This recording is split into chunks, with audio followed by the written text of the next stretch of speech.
What I'm about to show you are the accounts of two ex-members of the Connecting Consciousness organization, namely Amora Steve Melchizedek and Toby Hall. They are the two people, and I confirm the only two persons Simon Parkes has ever taken to court. And he won. He won, as will be revealed, on technicalities. Simon claimed it was the BBC that he was suing. This, as revealed recently on my channel, was untrue and a smoking gun in respect to the trustworthiness of this individual. Recently, he's come on to say about how he went up against the BBC and won in a legal battle. This, I suspected, was not true. We could not find anything online to verify any court case, any legal action from Simon against the BBC.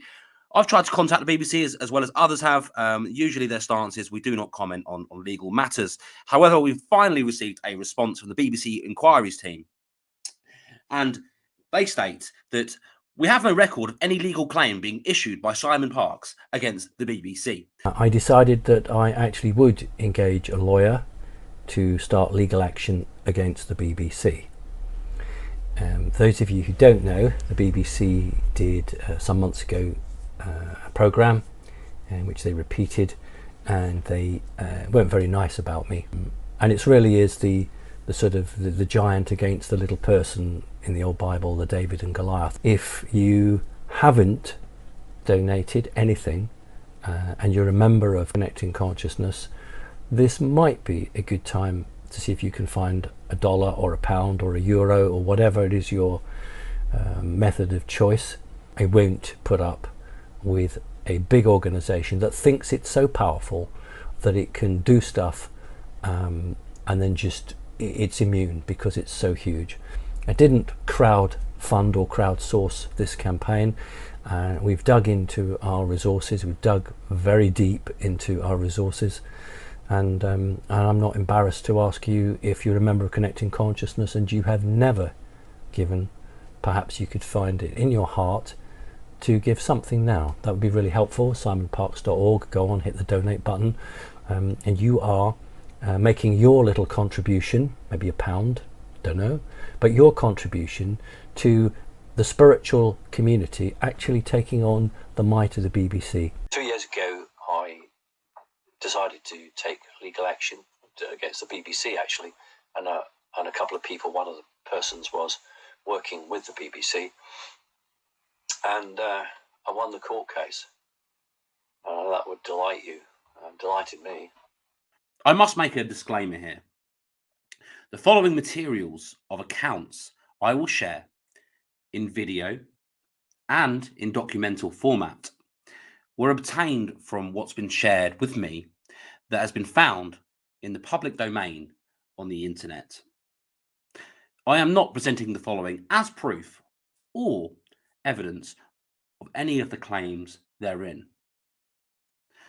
I do not know nor have contact with Amora or Toby, and I have not in any way been influenced by anyone to share this information. I am not claiming to believe in anything presented in this information, and I ask for the viewer to take into account and to discern for themselves the truth from this information within this video and from publicly available information regarding this case. Some of this information, particularly the video piece, I have been informed was attempted by the original creators to be removed off of the internet. I am told, although I cannot confirm this, in reaction to threats from the individual that it reports to. I did not find these materials on any website, social media, or private communication with the two individuals whom originally created and released this information.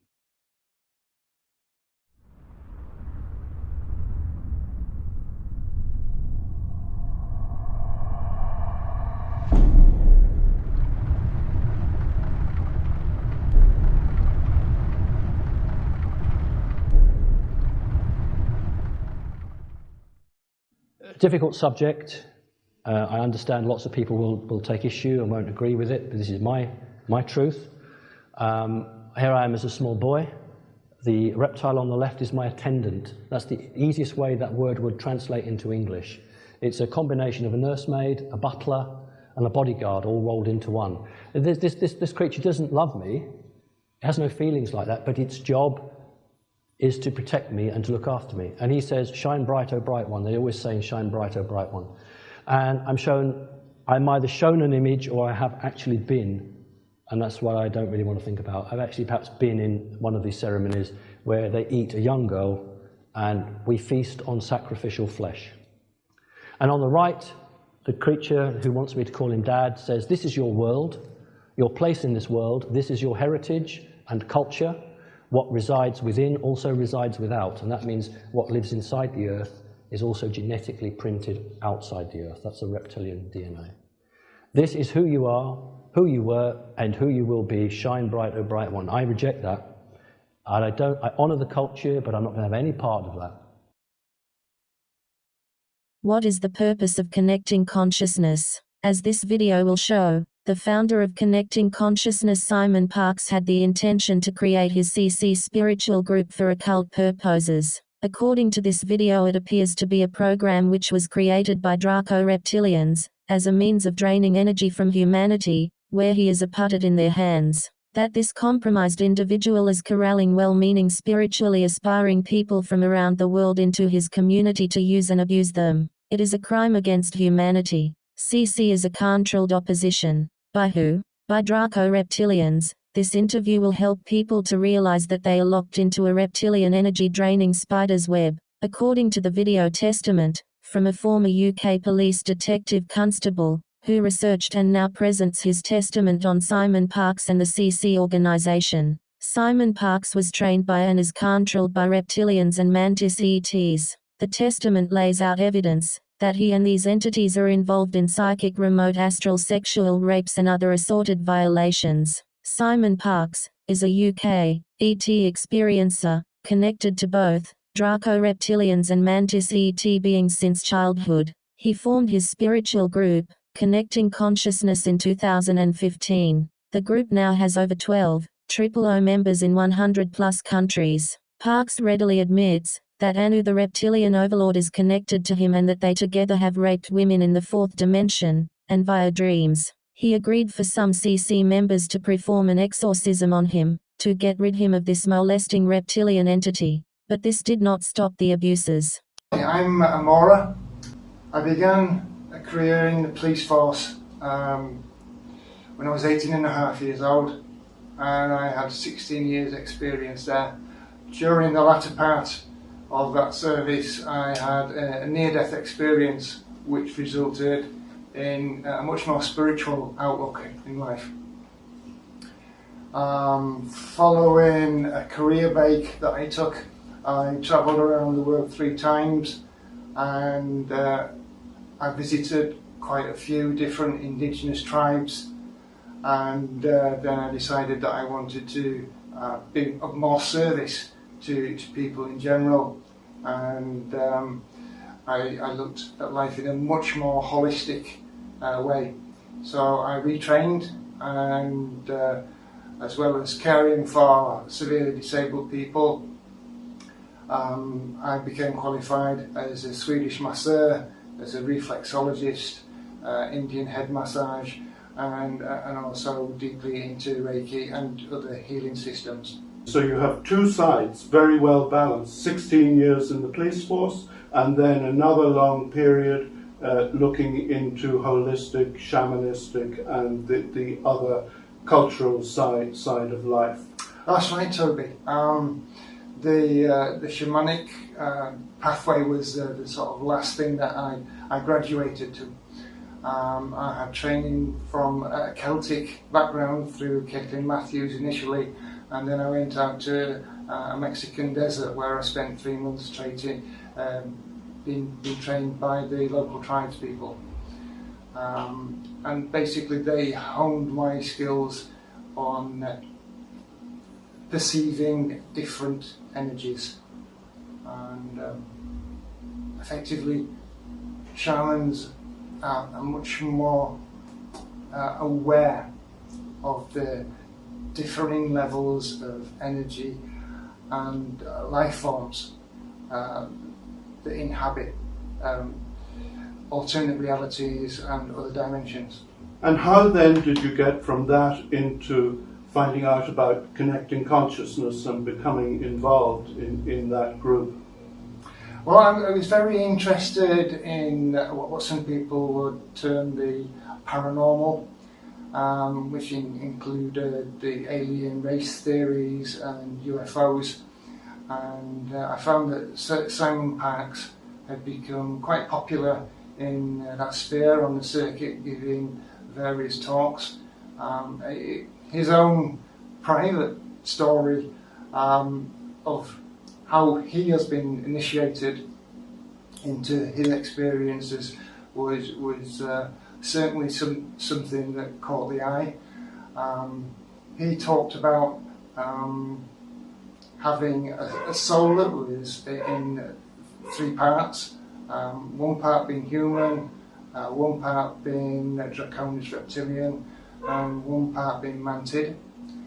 And I'm collected by a creature, this one here, and passed on to another creature. And as we approach, we're underground, we're under a cave, it's really hot. And the creature that I'm with says, "Do you see this great lord approaching you? Do you know who that is?" And I say, "Yes, of course, that's Daddy." He talks about some of these entities as though they are family, and he also talks about having sexual relationships with some of these alien beings. And yet he was able to maintain a high-profile career and was a Labour councillor elected by the people in the Whitby area. So I initially was intrigued to find out how he maintained his life together on all those different spheres. Listening to some of the things that he had to say which affected world politics, and his views certainly in that area I found to be very credible. I discovered that he was trying to organise a group of people with the intention of making the world a better place. And as my interests are definitely in that area, then I was attracted to look into it at a deeper level. Now, this video was released on the 15th of September 2020. 1 week before that, on the 8th of September 2020, there was this document, this 28-page document released, talking about the same topic, and it was written by the interviewee in this video, Amora Steve Melchizedek. Now, in this document, we can see that he starts off, he basically talks about everything, his police background, and how he went on to, become a shaman. I won't go through all of the details in that, but it is basically covered in the interview. He goes on to say, further details about his claimed personal history and modes of contact with aliens was also found within his YouTube video catalogue. This did raise some skepticism in me and has attracted some mockery from the British media, both in TV interviews and in international press coverage. And you can see more about that on my channel and my backup channel, where I show the Channel 4 documentary. He further goes on to state, his claims are that he recalls first contact with a mantid whilst still in the womb. He calls a 9 feet tall green alien with 8 fingers my mother. He says he lost his virginity at the age of 5 to a holographic 7 feet tall alien.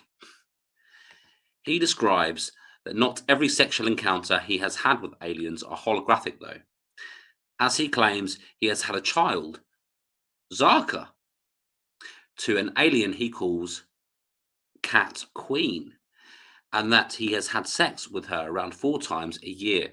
This is the alien being that I call Mum. So how often do you see your mum? Well, I would say probably once a month, twice a month, depending. That is the being that I claim to have sexual relations with. All I refer to her as is the cat queen. So you have sex with her? Yes. Probably 4 times a year, something like that. So do you have any alien children? You're looking at one here. This is the name, Zaka. So that's your child? A lot of people might be curious about what a mantid is, and to my understanding, this is a rather large insectoid ET creature that have an interest in the human race, and people see them sometimes when they're abducted. Is that your understanding of them too? It's my understanding. I've not had any personal contact with them.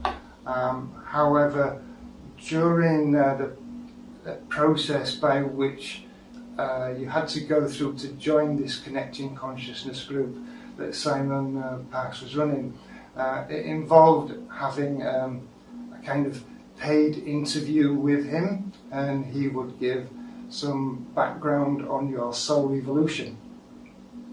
I was clearly interested in keeping a record myself of what was said, and so I was recording the conversation that took place via Skype. And all I can say is that the sound was operating quite normally until the Skype session began. During the entirety of the Skype session, before it terminated due to some technical issues, there was a recorded constant clicking, which sounded very sort of reptilian in nature. And once the Skype session closed down, the recorded sound returned to normal. My own view on what happened there is that there was indeed some kind of higher dimensional entity that was present at my end of the conversation, and that was giving a direct feedback to Simon Parkes so that he could relay what he was terming his soul reading. I wanted to have a record of the session for my future reference, and so I recorded the conversation on my mobile phone. Once he began speaking to me, I could feel an energetic invasion of my, and I felt a slight but unusual pressure inside my head.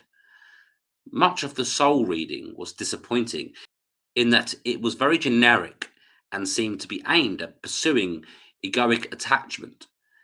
And then, due to an online interference, the communication was lost 8 minutes short of the allotted time that had been paid for.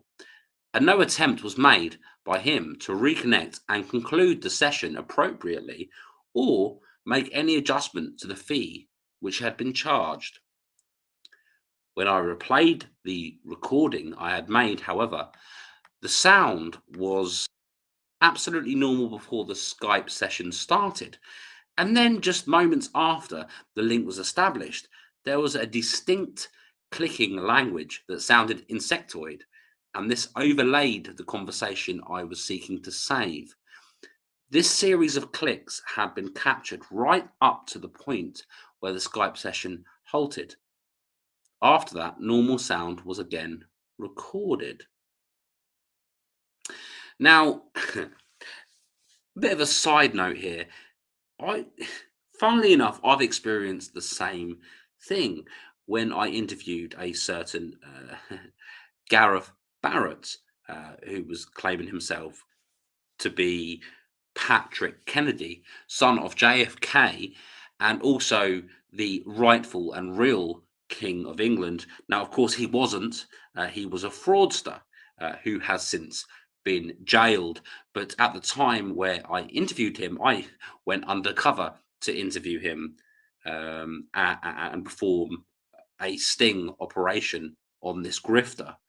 And in that interview, I experienced exactly what he's talking about. I did not experience this during the interviews, But afterwards, there was this clicking, and it was throughout the interview. This whole story is confusing, man. Okay. I know people don't understand, but it's true. All of it is true. Yeah. I mean, when we hit the roadblocks, when we reviewed the story and the inconsistencies, it kind of got a bit murky there. You know, it kind of got a bit difficult for you to explain. Yeah, I know. It's so hot in here. It's so hot. Do you mind if I take my wig off? Yeah. Yeah, it's too hot with the wig. I'm sure you know that, right? You wear wigs too? No. You don't? Oh, that's crazy, man. So, in some way, this off-world entity, the mantid or the reptilian, was linked through Simon to you and back again. Is that a right? That is my understanding of what happened during that process. Yeah. And then you mentioned the Draco reptilians. We hear reference to those, and it's people say that these people are the top of the food chain on the planet, and that they've been running things behind the scenes for a long time. And that Simon claimed that when he was very young, maybe 6 months, he was picked out of his cot by Anu, the senior royal draconius being, entity, and that this entity educated him up till the age of 7 and beyond. I think when he said he got to 7, he had to make a choice. Would he follow his mantid mum, he called, or his Draco-reptilian dad?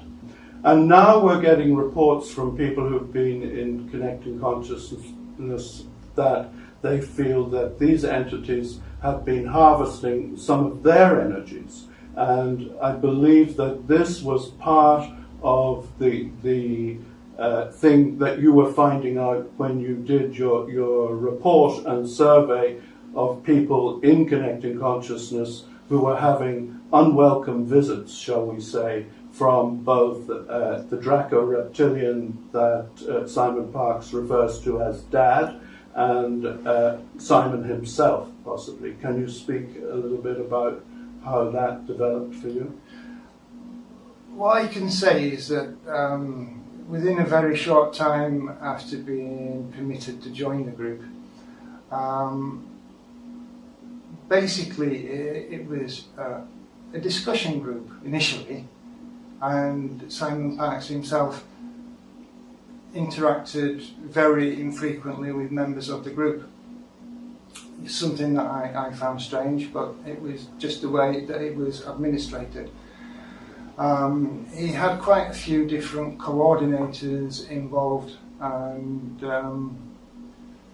they seemed to change on a regular basis. One of the things that I noticed cropping up in general discussions between members of the group was that there was a high incidence of people that were experiencing a lethargy, feeling weak, having headaches, and I recognise that some of these symptoms often were accompanied or attendant to instances of psychic attack. I felt into the issue with the sort of shamanic skills that I have, and the significance of that was that people were becoming involved in almost like a circuit that they were unaware of. And so there were overlapping energies outside of human energies that were creating havoc in some people's lives, and yet in other people's lives they seemed to be generating some sort of benefit. And from what I could discern, those people that had any kind of affiliation with either mantid or the reptilian draconis groups, they were completely happy with how things were progressing. However, people that had an affiliation or felt some empathy towards other alien groups, such as the Andromedans and the Pleiadians in particular, and the Arcturians, these were groups of people that were finding that they were having some sort of difficulty. Having discovered that in the West, the area in which a shaman can do most work is in relation to psychic protection. I made it known within the group that I felt there was some issues on a psychic level occurring, and if anyone wanted to learn some psychic protection techniques, then they may find it very useful either to contact myself or someone else that was able to conduct that kind of work. And what type of issues were people having? They were getting visits from the Draco-reptilian dad, or from Simon, or from the mantid, and what nature were these visits? At that time, I was unaware of that side of things. It was just an awareness that, for whatever reason, members of the group seemed to be suffering the exhaustion and the headaches, and even some people seemed to be experiencing circumstances that was causing literally chaos in their life, and just a feeling that something was off. What I did was I actually organised a meeting in Derbyshire where anyone that wanted to engage in some deeper psychic protection could learn these techniques. And if anyone was experiencing problems that was beyond self-help, that some other remedies could be used to bring healing into that aspect of their life. This was an open event, so what happened was half the people that attended were from outside of the Connecting Consciousness group. Half the people that attended on the day were from the Connecting Consciousness group. There were also as many again members of Connecting Consciousness group that had expressed interest. Some even had made bookings to attend. This was a course that was lasting a couple of days, but some of them on the very day of the course itself failed to arrive, and they were ringing with tales of lamentation in relation to personal circumstances going awry, other kinds of misfortune occurring to them, such as tyres being slit, and they felt that it would have been even more injurious for them to actually attend and receive instruction on psychic protection techniques than staying away and continuing suffering the symptoms that they've been mentioning within the group. Gosh, so they felt they were being influenced or pressured in some ways not to come. What stories came out during the workshop or the 2 days? The day after the course started, I was aware of this energy that people who had deemed it best not to attend had made its way there. It was present, and it manifested in that people within the group kept trying to steer conversation away from the actual subject of psychic protection. At which point I just got everyone to be quiet, just to sit with themselves for a moment, and then in turn, if they could just express why they felt they could benefit from attending some instruction on psychic protection. It just so happens that the first 5 people that spoke were members of the Connecting Consciousness group, and each of them told very, very similar experience of receiving visitations whilst they, if not sleeping, were certainly in bed. And their perception was that Simon Parks was having sex with them. They related that they were actually seeing his face. Each of them was saying that this attention was not solicited. No permission had been granted for this.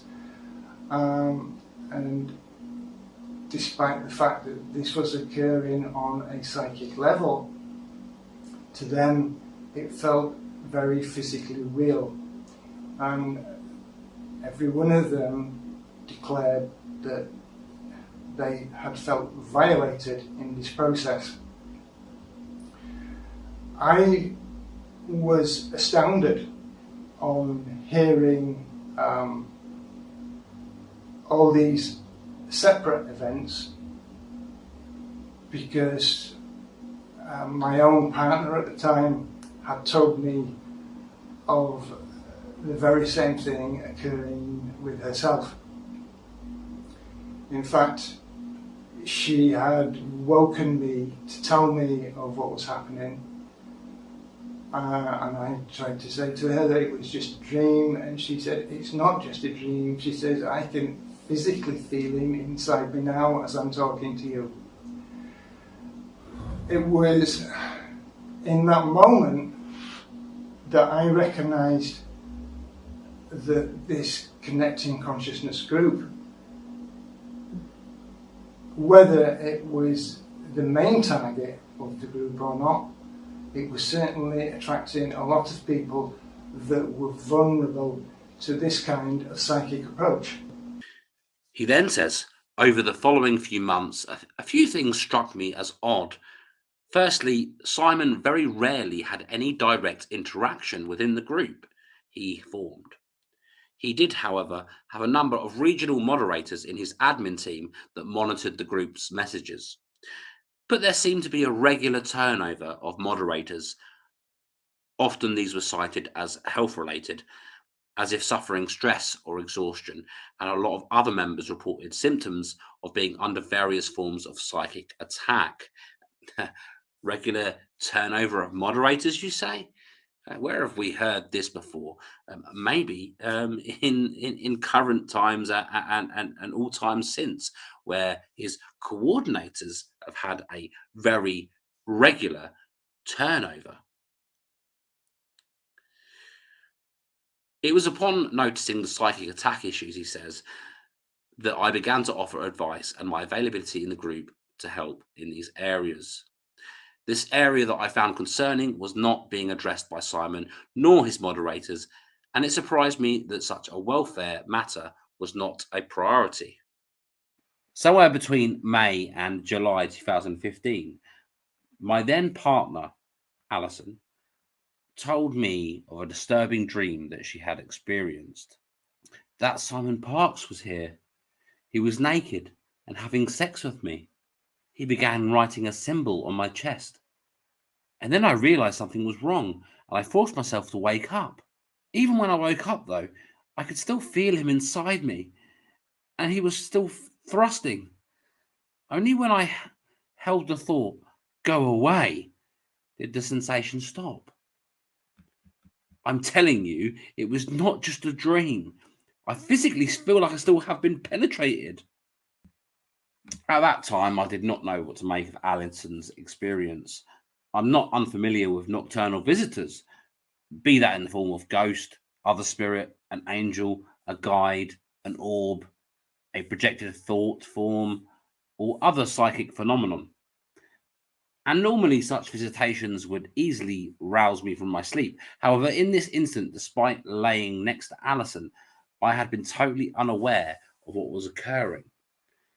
So at that time, I was more inclined to view the matter as a lucid dream rather than something more malicious in nature.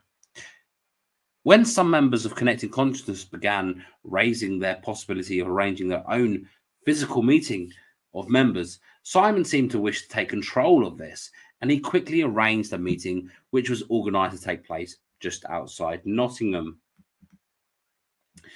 This was at the home of Fran Barlow and was conjunct to her birthday. That meeting took place on 1st of August 2015. Alison herself had not undertaken the Skype soul reading with Simon, and nor had she applied to join the Facebook group, but she had been given the go-ahead to attend the party at Fran's as my guest. At that said party was the first and only time I ever met Simon Parkes and Fran Barlow. Meeting them in the physical allowed me to get an energy signature of them. My impression of Simon was that he carried a larger degree of reptilian influence than he generally cares to admit to, but that Fran held a much deeper reptilian signature, and that she was a gifted natural psychic. During the course of that afternoon, Alison asked Simon about the experience she had related to me about him having appeared whilst a stranger and having had astral sex with her whilst she was sleeping. He did not deny in any way that it was a conscious act on his part. In fact, he was jovial and flirtatious during this conversation. He stated that the two of them had had past life connections and that Alison was connected to Mary Magdalene, which was what had attracted him. He was very curious as to whether Alison remembered the symbol that he had drawn upon her and seemed relieved that she had been unable to make it out. Whilst at the same meeting, I informed Simon that I was offering a psychic protection workshop within a few weeks' time, which was open to anyone, but that a strong focus would be upon resolving the problems that a disproportionate number of members of Connecting Consciousness were reporting experiencing. And I invited him to let me know if he wanted any involvement in the delivery of that service. I sent an email invitation to him too to reinforce my sincerity in having him involved, and a further email outlining the potential for hosting a meeting for global members of Connecting Consciousness. However, Simon responded to neither message. However, as one group admin later commented to me, "You are a man. He is only interested in the ladies. He won't want to engage with you. And then he only entertains the women for as long as he's getting what he wants." My partner, when she met him, she confronted him face to face. And she said, I want to ask you about what you were doing when you came to my bedroom, uninvited, and you were having sex with me. She said, I opened my eyes and I saw your face, and you were drawing a symbol on my chest. I can say that he made no denials that this had taken place. His main concern was in discovering if she had been able to make out the symbols that he was drawing on her chest. He tried to laugh it off and remarked that she reminded him on an energetic level of Mary Magdalene, and that is why he'd actually visited her. But I understand from other people that have come forward and made various complaints that he often relates the same supposed connection with the victims that he chooses. Yeah, indeed. I can say that he said to my wife that she was Mary Magdalene and he was Adam, and that they had a special connection, and that he felt that she was a special ET related person.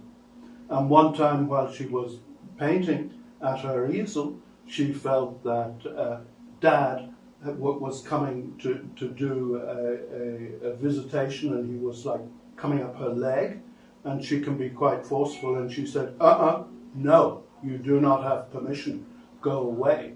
And but this is not a nice experience. Where did that take place, might I ask? That was in Mount Shasta.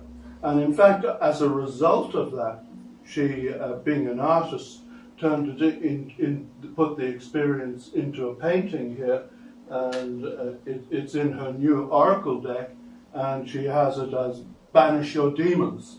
And there's a very accurate picture. You were saying, what did Dad look like? It's that he's there, as Simon drew himself and had on YouTube. So here is Banish Your Demons, and here's Dad and the reptilians going down a wormhole. This is Mount Shasta with the portal here, and that's a bigger image of the painting. Can you tell me, please, more about the conference workshop you had and what came out of it as the most significant happening or factor? The thing that strikes me most was that one of the participants in the course, that was a member of Connected Consciousness, had come all the way from Texas specifically to be part of what was occurring there.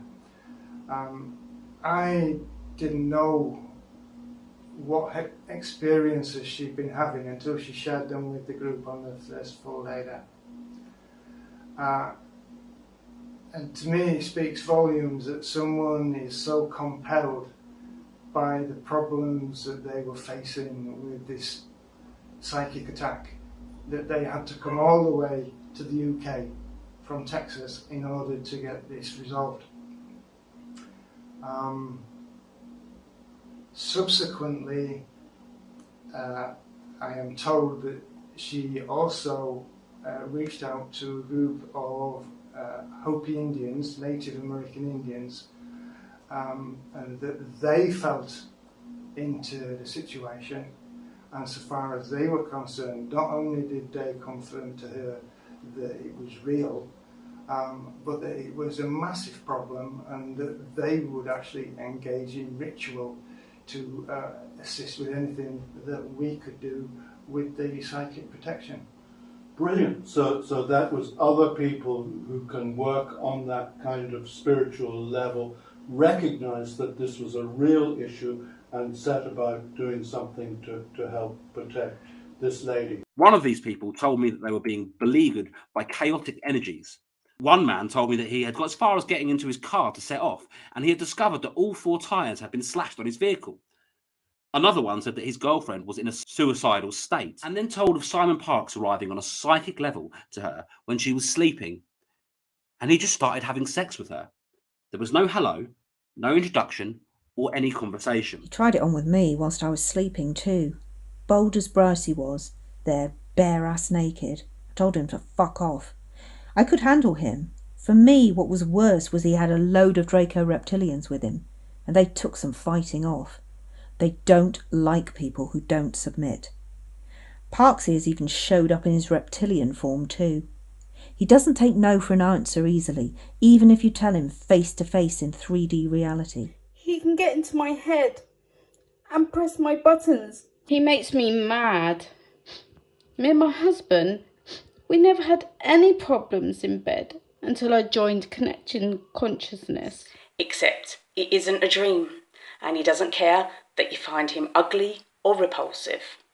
Whatever he does to your energy field is powerful, and it is difficult to reconcile that even though you don't want this stuff happening, your body is acting with arousal, whilst your head and emotions are screaming at him to stop and go away. I asked all the opening 4 ladies if Simon had appeared as himself to each of them in their dreams, and all confirmed that he had. And he's offered me this pretty young female, and I say, can I have her, or can I have, this is really funny, or can I have the woman on the Fry's Turkish Delight advert that's on television?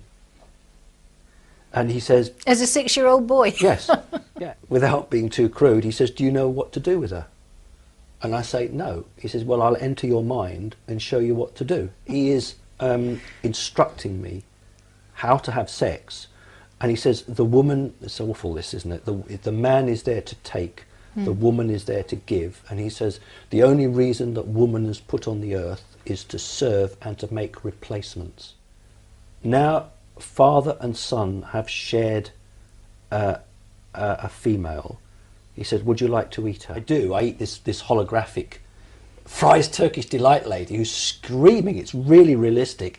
And my teeth aren't made for it. But then he says, enough feasting, and she just vanishes. Simon was in cahoots, more so with the Draconis reptilians than the mantids. The theory that I had was that Simon was actually using the Connecting Consciousness group to gather a sort of psychic army. Through these psychic invasions, a hook was placed into the sacral chakra of the women, and that they were then hot wiring the Kundalini channel straight to the pineal gland.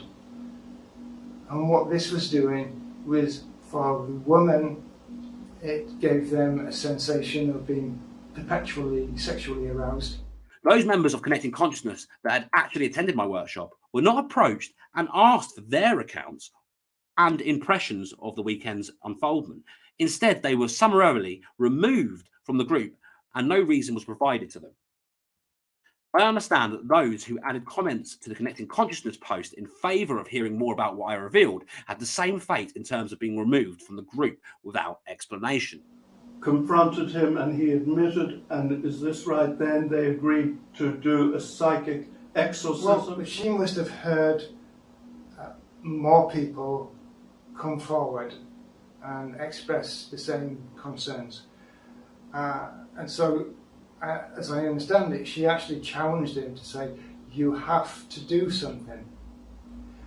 And it's at that time, rather than taking personal responsibility for this tendency that he has for molesting people on a psychic level, he began to blame it onto the other soul parts that are non-human and the relationships that he has, particularly with the figure that he calls Dad, which is the Draco reptilian. Simon Park's website, but obviously he's deleted it now because this is not here.